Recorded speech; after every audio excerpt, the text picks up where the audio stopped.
আসসালামু আলাইকুম। বাংলাদেশ বেতার গোপালগঞ্জ। খবর পড়ছি শাম্মী নুপুর।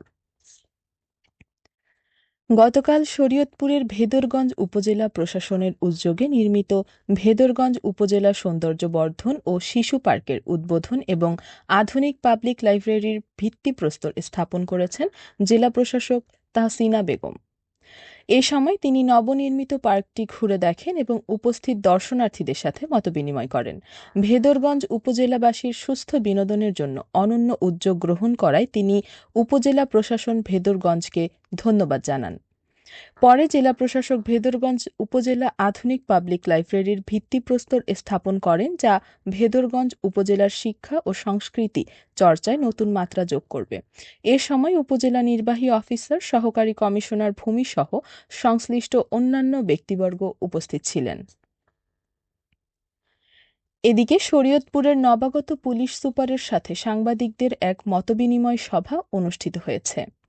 গতকাল সকালে পুলিশ সুপারের কার্যালয়ের সভাকক্ষে অনুষ্ঠিত সভায় প্রধান অতিথির বক্তব্য রাখেন নবাগত পুলিশ সুপার রওনক জাহান। সভায় সংবাদকর্মীরা জেলায় স্থল ও নৌপথে চাঁদাবাজি, চুরি, ডাকাতি ও মাদকের উপদ্রব বাড়ার কথা জানালে পুলিশ সুপার এ বিষয়ে আমলে নিয়ে কাজ করার প্রত্যয় জানিয়েছেন।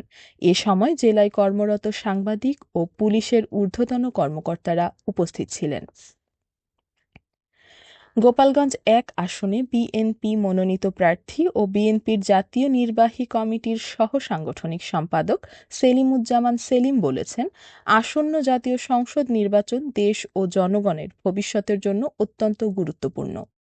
তিনি বলেন, সারা দেশে বিএনপির পক্ষে গণজোয়ার সৃষ্টি হয়েছে। নিরপেক্ষ নির্বাচন হলে বিএনপি ক্ষমতায় আসবে। দেশকে স্থিতিশীল ও জনকল্যাণের সাধনে বিএনপির কোনো বিকল্প নেই। তাই সবাইকে সুনিশ্চিত সিদ্ধান্ত নিয়ে ধানের শীষে ভোট দিতে হবে। গতকাল রাতে ত্রয়োদশ জাতীয় সংসদ নির্বাচন উপলক্ষে মুকসুদপুর উপজেলার পশারগাতি ইউনিয়নের পাঁচুরিয়া হাই স্কুল মাঠে ৭ ও ৮ নং ওয়ার্ড বিএনপি আয়োজিত এক কর্মী সভায় তিনি প্রধান অতিথির বক্তব্যে এসব কথা বলেন।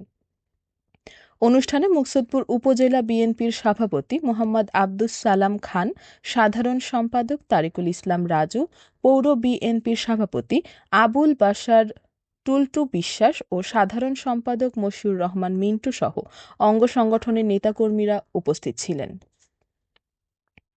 ইসলাম দেশ ও জাতির কল্যাণে মানবিক মর্যাদা ও ন্যায় বিচার প্রতিষ্ঠার লক্ষ্যে নির্বাচনী পদযাত্রা করেছে ইসলামী আন্দোলন বাংলাদেশ কোটালীপাড়া শাখার নেতাকর্মীরা।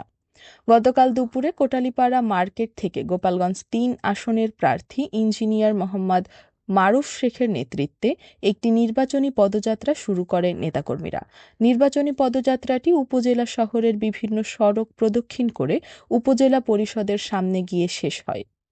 পরে সেখানে অনুষ্ঠিত সমাবেশে ইসলামী আন্দোলন বাংলাদেশ গোপালগঞ্জ জেলা শাখার সহসভাপতি মোহাম্মদ ইয়াহিয়া মাহমুদ, কোটালীপাড়া উপজেলা শাখার সভাপতি হাজী ফরিদ আহমেদ হাওলাদার, সাধারণ সম্পাদক মোহাম্মদ দিন ইসলাম শেখ বক্তব্য রাখেন। কমিটি গঠনের ৬ দিনের মাথায় গোপালগঞ্জের কোটালীপাড়া জেলার সাদুল্লাপুর ইউনিয়নের ৮ নং ওয়ার্ডের বাংলাদেশ জামায়াত ইসলামীর হিন্দু শাখার ৯ নেতাকর্মী পদত্যাগ করেছেন।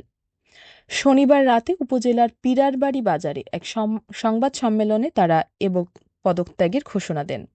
জামায়াতের হিন্দু শাখার ৯ নেতাকর্মীদের পক্ষে লিখিত বক্তব্য পাঠ করেন সাদুল্লাপুর ইউনিয়নের ৮ নং ওয়ার্ড জামায়াতে ইসলামের হিন্দু শাখার সভাপতি বিপ্লব মল্লিক। তিনি বলেন, আজ থেকে বাংলাদেশ জামায়াতে ইসলামের হিন্দু শাখার কোটালীপাড়া উপজেলার সাদুল্লাপুর ইউনিয়নের ৮ নং ওয়ার্ডের সভাপতি, সহসভাপতি, উপদেষ্টা ও সদস্যসহ ৯ জন পারিবারিক ও সামাজিক কারণে বাংলাদেশ জামায়াত ইসলামের হিন্দু শাখার পদ ও সব কার্যক্রম থেকে পদত্যাগ ঘোষণা করলাম। সবশেষে আবহাওয়া।